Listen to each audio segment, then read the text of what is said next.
Je suis heureux que ce bureau puisse exister. Je suis heureux de voir autant de personnalités s'intéresser à la cause tourisme. Et très sincèrement, je pense que c'est une vraie rampe de lancement. C'est pour faire un peu écho au discours du président tout à l'heure. Véritablement, on peut démarrer sur des bases solides. J'ai choisi de démarrer mon action en commençant par Topresa à Paris. Effectivement, on aurait pu commencer à Cayenne, mais on a deux rendez-vous importants chaque année.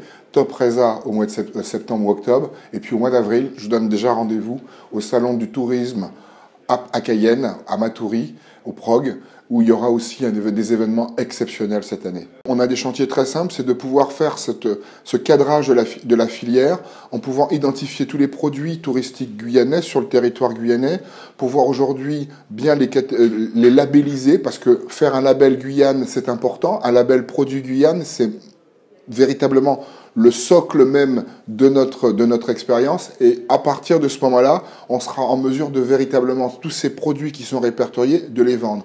Le but, c'est pas d'avoir une multitude de produits, mais quelqu'un me demandait ce matin sur le stand Topresa, me dire à quand la Tour Eiffel guyanaise? Et c'est pas sot et c'est pas inintéressant ce propos, parce que lorsqu'on dit à quand la Tour Eiffel guyanaise, c'est-à-dire quel va être le produit phare, pourquoi vient-on en Guyane? Alors ça peut être pour cette chose, mais ça peut être aussi pour d'autres choses. On a aujourd'hui présent ici le produit touristique le plus visité en Guyane, qui est le zoo de Guyane, qui est véritablement un sanctuaire d'animaux, alors qu'ils viennent tous de notre région, c'est vrai, qui sont nés en captivité pour la plupart, mais qui sont en dehors de ça. Ce qu'on ne sait pas, par exemple, c'est que tous les animaux blessés de la forêt qui sont récoltés sont tous amenés aux zoo de Guyane pour être véritablement soigné, réparé, comme on pourrait dire, et relâché dans la nature. Aucun animal, je le dis encore, n'est prélevé dans la nature et mis dans ce zoo. Donc voilà, il y a des produits comme celui-ci qu'il faudrait aujourd'hui mettre en avant, parce que c'est important qu'on puisse aujourd'hui identifier ces produits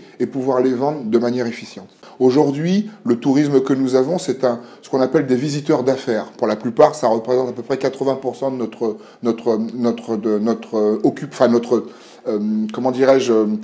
notre transaction touristique, si vous voulez, pour reprendre ce terme. Mais concrètement, ce qu'on voudrait, c'est d'équilibrer la balance, qu'on passe, bien sûr, on a de l'affinitaire, mais dans tous les départements d'outre-mer, il y a de l'affinitaire. Donc l'affinitaire, c'est un socle qui est juillet-août, mais qui reste toujours le même, qui est autour de 10 à 15% par rapport à l'occupation générale. Mais réellement, ce qu'il faut développer en Guyane, c'est le tourisme d'agrément. C'est-à-dire les gens qui vont choisir cette destination pour venir véritablement découvrir cette Guyane qu'ils ne connaissent pas et qu'ils ont entendue. Et quand je dis souvent que la Guyane doit être et doit devenir impérativement la porte d'entrée de l'Europe en Guyane, en Amérique du Sud.